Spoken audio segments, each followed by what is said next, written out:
That legal battle for the royal family. Prince William and Princess Kate are suing French media for more than $1 million in damages for publishing topless photos of Kate sunbathing back in 2012. ABC's Lama Hassan is at Kensington Palace with the latest. Good morning, Lama.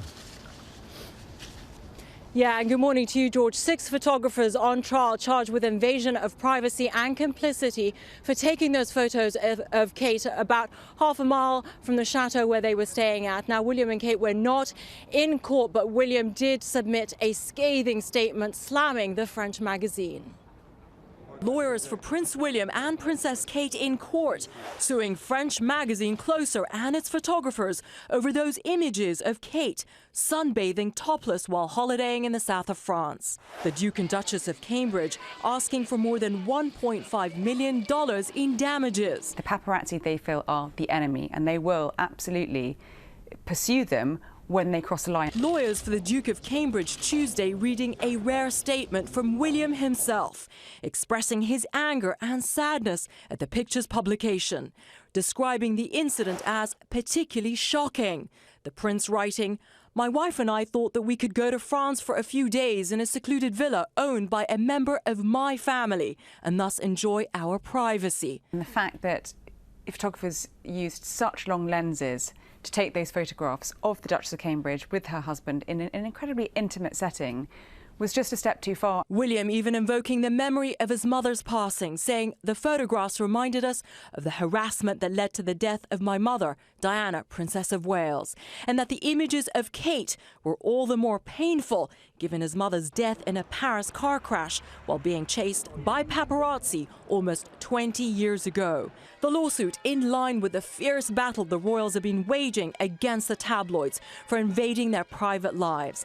In recent years, releasing stern reminders to the press that candid photos of Prince George, Princess Charlotte, and Harry's new girlfriend Meghan Markle are off limits. But this morning, lawyers for that French magazine are fighting back, claiming that their coverage pleased not only their readers but also the royal family with a flattering portrayal. The French editor who published those photos telling ABC News the magazine did not cross any lines.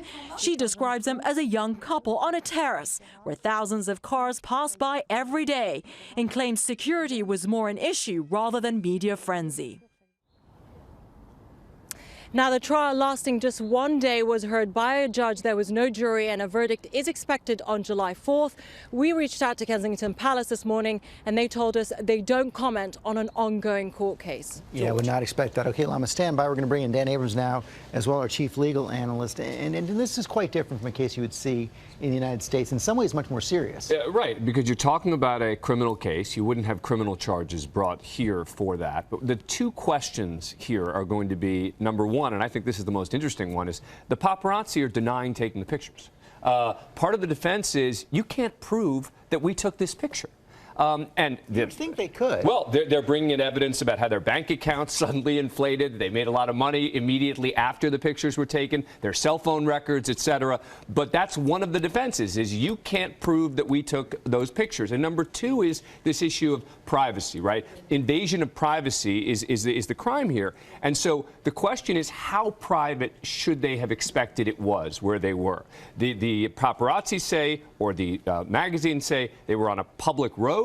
That's one of the defenses, and yes, they use a telephoto lens, but anyone could have been on that road, and so there shouldn't have been that expectation of privacy. The magazine also seems to be saying there's no harm here. It was a nice story. Does that matter? I don't think that that's really going to change the issue of the photographs. No matter how you surround the photographs, the issue is going to be the photographs themselves. I don't think the surrounding story is really going to be the key. And Lama, how is this playing with the British public?